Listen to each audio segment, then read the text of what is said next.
Hello बच्चों, कैसे हैं आप लोग। उम्मीद करती हूँ सब बहुत अच्छे होंगे और अपनी पढ़ाई कर रहे होंगे। इससे पहले वीडियो में हमने जो पढ़ा है वो पढ़ा है पादप ऊतकों के बारे में, और आज हम पढ़ेंगे जंतु ऊतक के बारे में। जंतु ऊतक में हम देखेंगे सबसे पहले जो ऊतक हैं वो है एपिथेलियम ऊतक। देखो, जो भी कोशिका होती है बच्चों, कोशिका के से बनके ऊतक बनते हैं, ये तो हमने आपको बता दिया है। अब जो हमारे शरीर के अंग हैं उनका जो बाह्य स्तर होता है वो एपिथेलियम ऊतक का बना होता है। ये चीज़ हमें ध्यान रखनी है कि एपिथेलियम ऊतक से शरीर या अंगों के बाहर का स्तर बना होता है।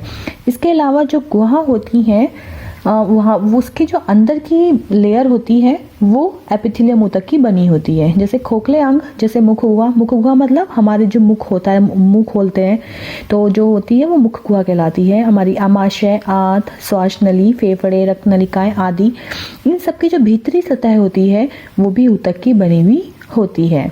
कौन से ऊतक की? एपिथेलियम ऊतक की। सेकंड है संयोजी ऊतक। जैसे हमें इसका नाम से ही क्लियर हो रहा है, संयोजी मतलब जोड़ना। संयोजी ऊतक विभिन्न अंगों को जोड़ते हैं और सहारा प्रदान करते हैं, जैसे कि अस्थि और रक्त। रक्त क्या है? एक ऊतक है, ध्यान रखना इस चीज का।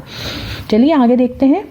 संयोजी ऊतक शरीर के विभिन्न अंगों को एक दूसरे से और ऊतक को दूसरे ऊतक से जोड़ने में मदद करते हैं, और ये कई प्रकार के होते हैं। सबसे पहले हम देखेंगे अंतरालीय ऊतक। अंतरालीय ऊतक कैसे होते हैं? ये त्वचा के नीचे, पेशियों के बीच बीच में और रक्तवाहिनी तथा तंत्रिकाओं के चारों ओर पाए जाते हैं। क्या काम है संयोजी ऊतक का? दो अंगों को या ऊतक से ऊतक को जोड़ने का काम है। तो देखिए, त्वचा के नीचे है तो त्वचा को और हिस्सों से जोड़ रहे हैं, पेशियों के बीच में है तो पेशियों को जोड़ रहे हैं, रक्तवाहिनी और तंत्रिकाओं में है तो वो इन सबको आपस में जोड़ रहे हैं।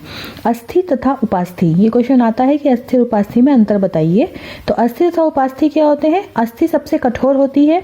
आपने देखा होगा कंकाल तंत्र होता है, कंकाल होता है जिसके हम भूत कह के डर जाते हैं। तो जो कंकाल होता है वो अस्थि होती हैं। क्या होती हैं? अस्थि ऊतक। अस्थि ऊतक सबसे कठोर ऊतक है। इसमें कैल्शियम और खनिज होता है। क्या क्या होता है? कैल्शियम और खनिज, जिससे इसमें दृढ़ता आती है। शरीर को ढांचा या कंकाल प्रदान करने में इसका विशेष योगदान है। जबकि उपास्थि क्या होती हैं? लचीली होती हैं। क्या अंतर आया? अस्थि कठोर है और उपास्थि लचीली है। जैसे हमारे बाह्य कड़ उपास्थि का बना होता है। बाह्य कड़ मतलब कड़ मतलब कान। अगर आप कान को छूकर देखेंगे तो वो बहुत सॉफ्ट लगता है, तो वो अस्थि का नहीं होता है, वो उपास्थि का बना होता है। इसके बाद आता है बच्चों रक्त।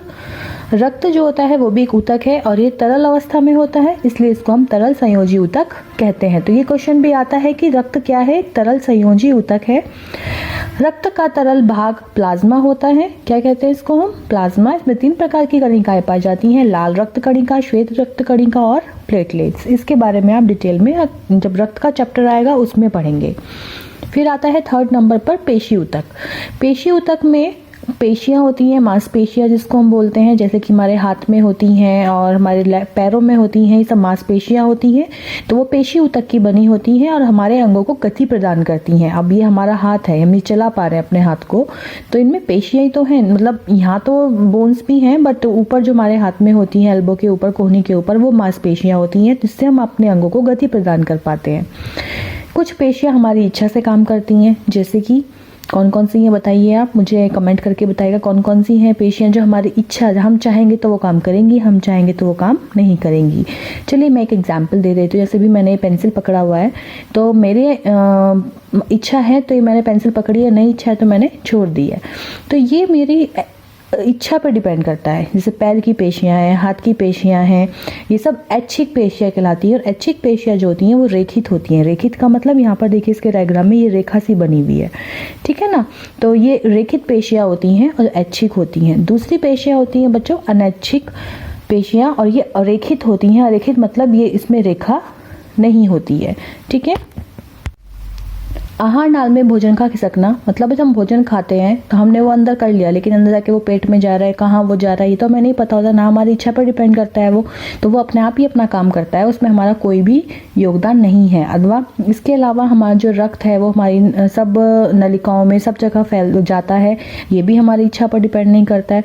तो ये जो पेशियां होती हैं जो अपना काम स्वयं करती रहती हैं, उस पर हमारा कोई जोर नहीं होता है, वे कहलाती हैं अनैच्छिक पेशियां। और अरेखित भी होती हैं, मैंने आपको पहले बताया है भी कि वो अरेखित भी होती हैं और अनैच्छिक भी होती हैं।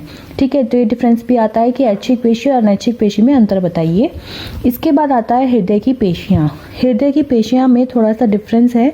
ये डिफरेंस है, देखिए आप, हृदय की पेशी हैं रेखित हैं, रेखा की तरह से बनी हुई हैं, लेकिन ऐच्छिक नहीं होती हैं, ये अनैच्छिक होती हैं।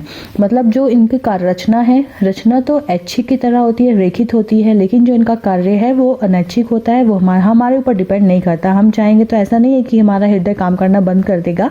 क्या ऐसा हो सकता है कि हम चाहें तो हृदय काम करना बंद कर दे और हम चाहें तो काम करना शुरू कर दे? ऐसा नहीं हो सकता है। इसलिए रचना में तो ये ऐच्छिक हैं, रेखित हैं, लेकिन कार्य में ये अरेखित, अनैच्छिक होती हैं। ठीक है, फोर्थ ऊतक आता है बच्चों तंत्रिका ऊतक। तंत्रिका ऊतक देखिए ये इस तरह का होता है। तंत्रिका कोशिका, इसका जो चित्र है वो बहुत ही इंपॉर्टेंट होता है, इसको याद कर लीजिएगा। तंत्रिका कोशिका का जो क्या होता है, इसमें एक लंबा सा ही डंडा होता है, ये एक्सॉन होता है, बीच में इसका एक हेड होता है, इसमें बीच में केंद्रक होता है और चारों तरफ जो निकले हुए हैं इनको बोलते हैं डेंड्रॉन। एक ही डेंड्रॉन निकल कर ही लंबा पहुंचा देता है, जिसको हम एक्सॉन बोलते हैं। देखिए क्या होता है, बहुत सारी जो तंत्रिका कोशिकाएं होती हैं वो एक दूसरे से अटैच रहती हैं।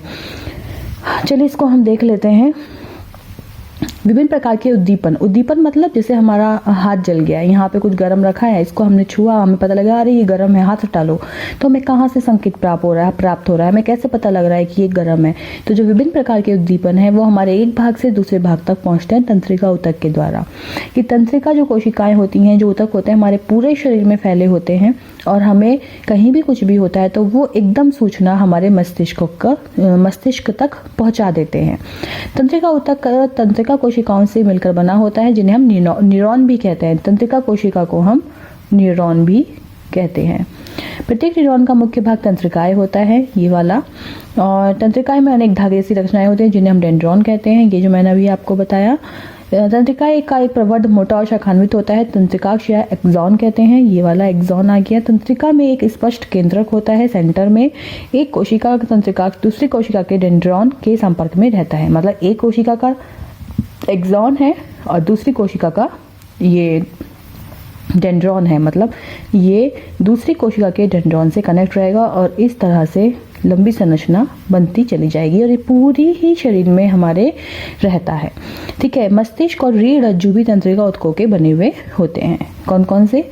मस्तिष्क और रीढ़ रज्जु जो होता है वो तंत्रिका का बना हुआ होता है। ठीक है, अब नेक्स्ट वीडियो में हम देखेंगे जंतुओं में समन्वय। समन्वय मतलब, चलिए वो नेक्स्ट वीडियो में ही समझेंगे कि जंतु में समन्वय क्या होता है। और चलिए फिर देखते हैं इस वीडियो के बाद। आप अपना पढ़ाई कीजिए और वीडियोस देखते रहिए। Thank you, bye.